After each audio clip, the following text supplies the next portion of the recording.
Alright, so I did a random nighttime activity. I came out here with my buddy Eli to a truck weigh station where they got a scale over here. So fully stock interior, came out to 2740 pounds. It's good to know that I'm at that weight because I think I'll probably be close to 25 when all said and done.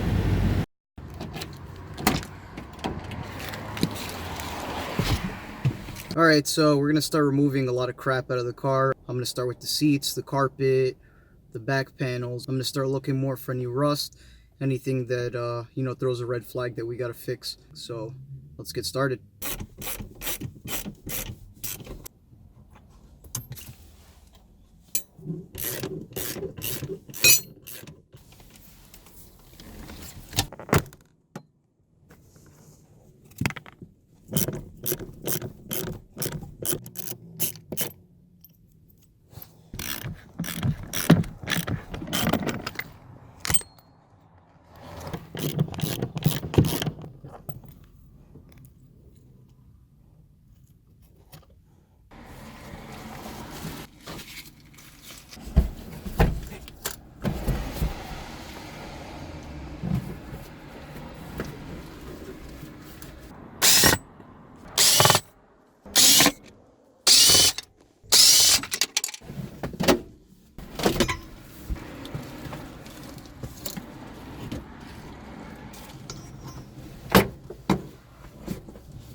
Here's the verdict so far for the inside. So we're looking pretty good. I'm happy to see that there's not much rust. There's only obviously the bottom rust down there. And we are going to be taking care of that with the Subi Saver rocker panels. And this side is a little bit worse, but like I said, still manageable. You could see the rust over there. But the inside is pretty decent. Here is the strut towers. They're pretty decent as well. We're gonna dig into this next. And we're probably gonna remove this sound deadening just to be 100% sure that there's no rust under there. All right, so this is how we're looking right now. We're kind of in semi-race car mode. I got the passenger seat deleted, obviously. We're gonna start off by taking this piece right here and go straight forward.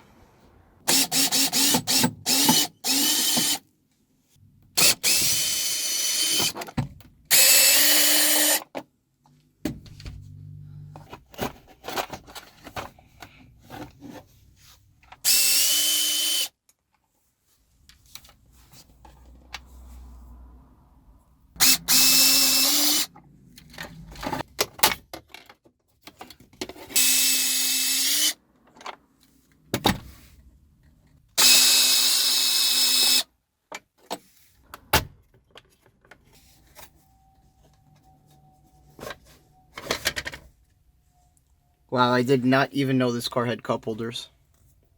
Well, that was a fail. It only took me 3 weeks of owning this to realize that.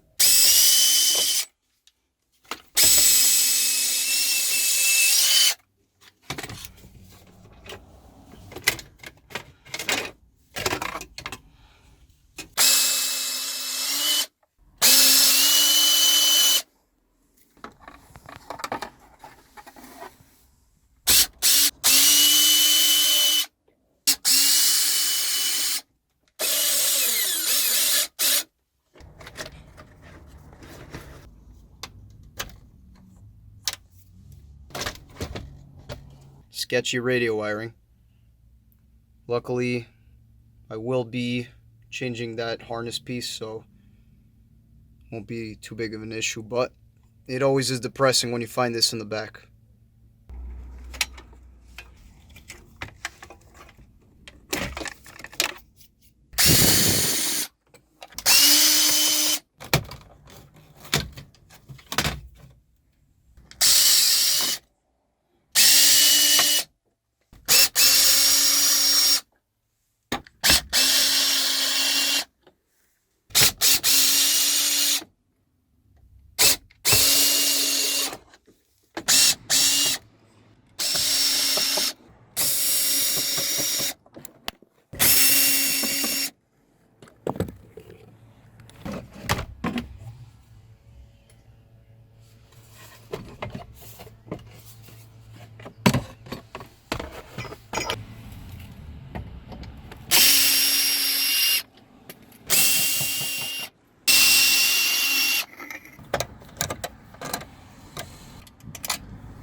All right, so at this point, we're gonna take out the bezel for the gauge cluster.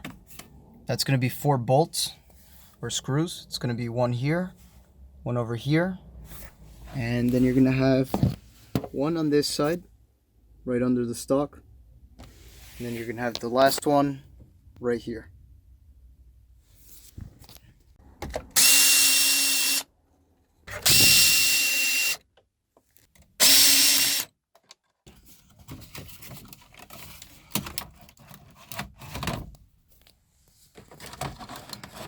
Alright, so now you're going to have to disconnect this connector over here for your hazards, as well as the defroster, fog lights, and mirror switch, and whatever other options you guys might have. I'm not sure what else came on these, but those are the 4 things I'm going to have to remove.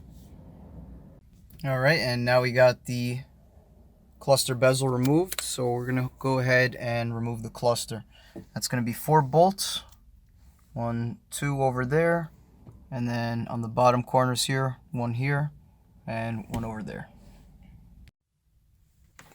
Alright, so the cluster is loosened. We're going to remove the harness on this side first, and then we'll take out the other side over there. And if I'm not mistaken, this is speedometer cable. It's not digital, so I'm probably going to have to disconnect that too. Alright, so this was kind of a pain in the ass. I had to get this thing out to get to a couple bolts. I basically just hooked a flathead in between the vents and just carefully pried on it, and I got it to pop out. Let's see if I can. Yeah, there we go. So that's the centerpiece, and there's 1 bolt, and where is it? There you go. That's the other bolt. So it's 2 10mm bolts.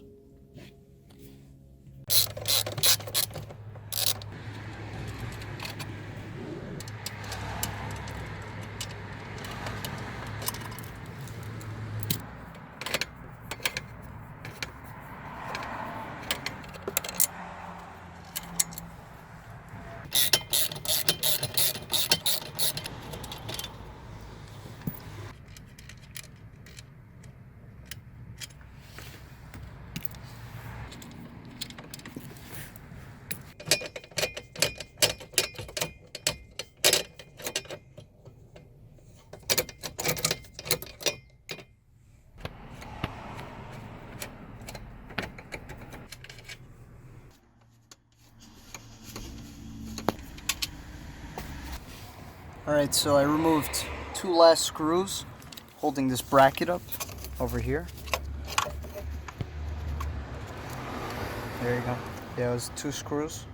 1 there and 1 there. So I got this harness out of the way. Now all that's holding it is that 1 screw there. So let's get that out and should be ready to come out. Alright guys, so this is basically the whole dash removed, most of the interior. Sorry I didn't film me removing it, but I could assure you that was every last nut and bolt that you had to remove to get the dash out.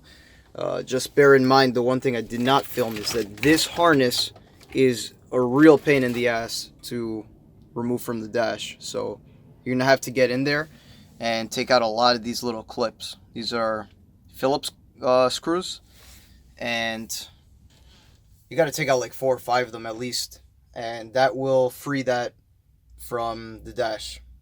And you know, just make sure any connectors are taken out that need to be taken out, and you should get it out pretty easily. Alright guys, so that's going to sum up this video. The next video I'll be completing the remainder of the disassembly for the interior, and I will be showing you guys what is needed to do the complete RS swap and what the differences are between the regular Impreza and the Impreza RS. So don't forget to subscribe. I have a lot of good content coming and tons of parts for this car, so I'll see you guys next time. Alright, goodbye airbags. Race car.